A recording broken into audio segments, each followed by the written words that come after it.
We're out here in Hugoton, Kansas. And look at this huge 4-cylinder Fairbanks. This is at their little petroleum museum.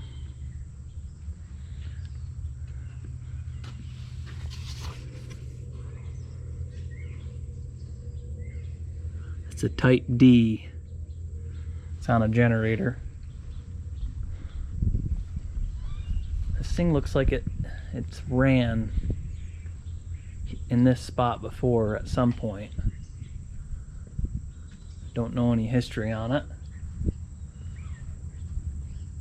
but the cylinders on that are probably 4 foot tall.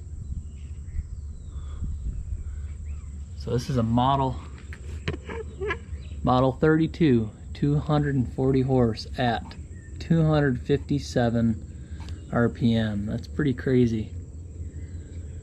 A lot of power, low RPM.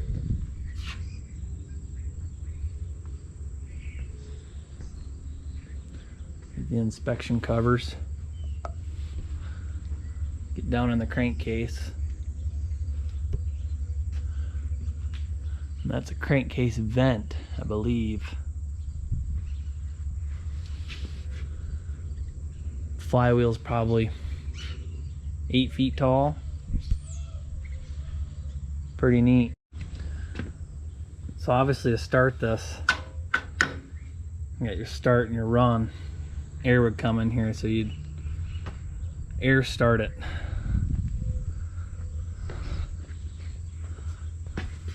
Prime is your fuel for your throttle. Oiler up there. You'd probably get this flywheel close to top dead center to start it. You'd put a rod in here and crank it over. So I don't think you're starting it from here. No way.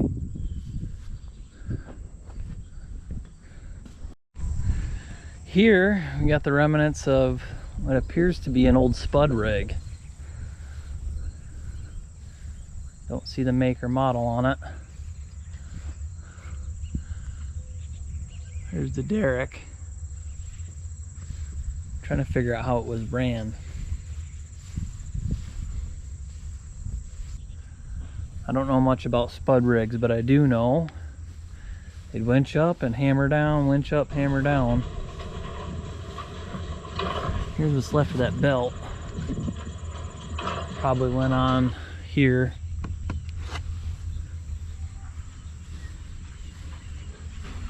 Let's get some V-belts.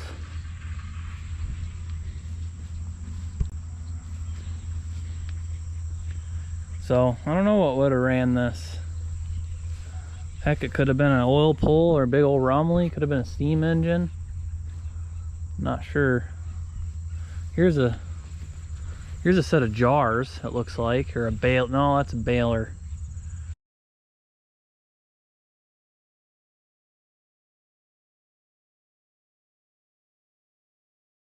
Here we have a, looks like a display of an old oil well, and got a boiler over here.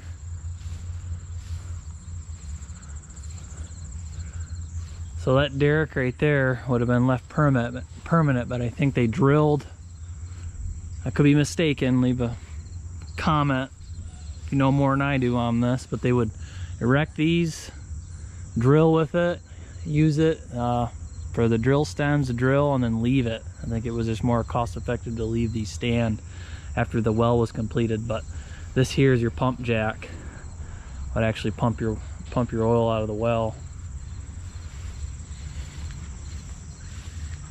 Here was the old winch for it, for putting your drill stem into the ground. Well, golly, this is actually an active, well. Look right here. Gas pipeline? I don't know, but there's a pump jack sitting on there.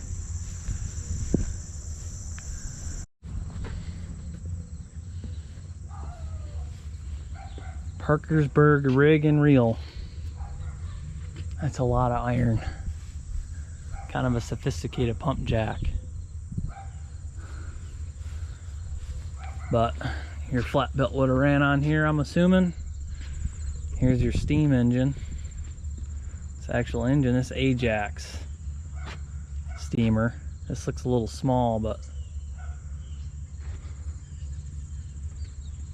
that would have ran your well back in the day. That would have been a lot of work, feeding a boiler to sit here and pump all day. Broderick Co., manufactured by Broderick Co., Muncie, Indiana. Here's the boiler, what's left of it. Seems to be in pretty decent shape. Bunch of soda cans in the flues. You can see the stays in there.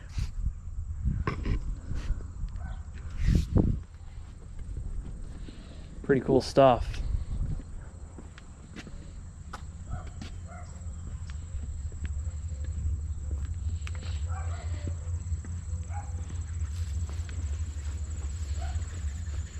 Take a look at this.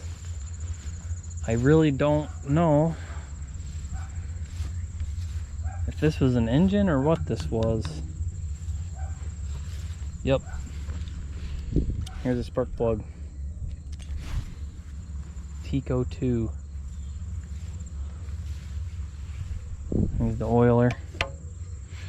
Well, afraid that crankcase is probably filled with water. Titusville.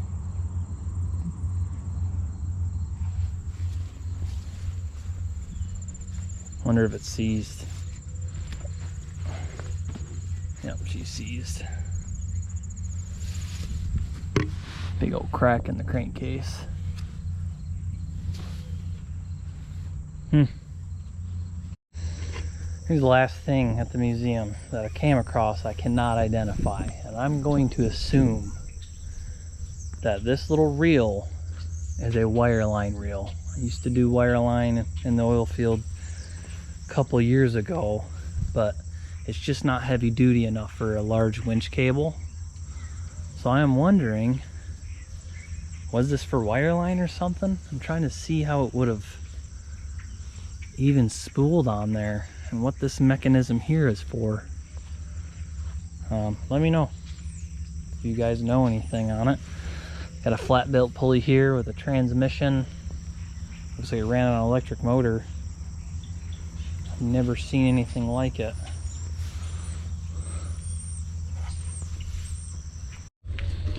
Well, that's pretty much it. You guys have any information on these big Fairbanks, let me know. This is down in Hugoton, and at one point, Hugoton, Kansas.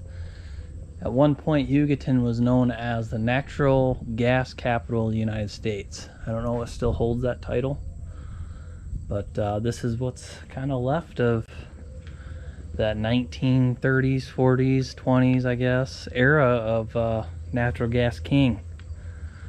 So thought I'd just share some of the cool things I come across. And if you guys get a chance, you know, a lot of these small towns have little exhibits like this. You would never even know. I mean, everything from old trains to, you know, whatever. Some of these little museums have quite the little setup.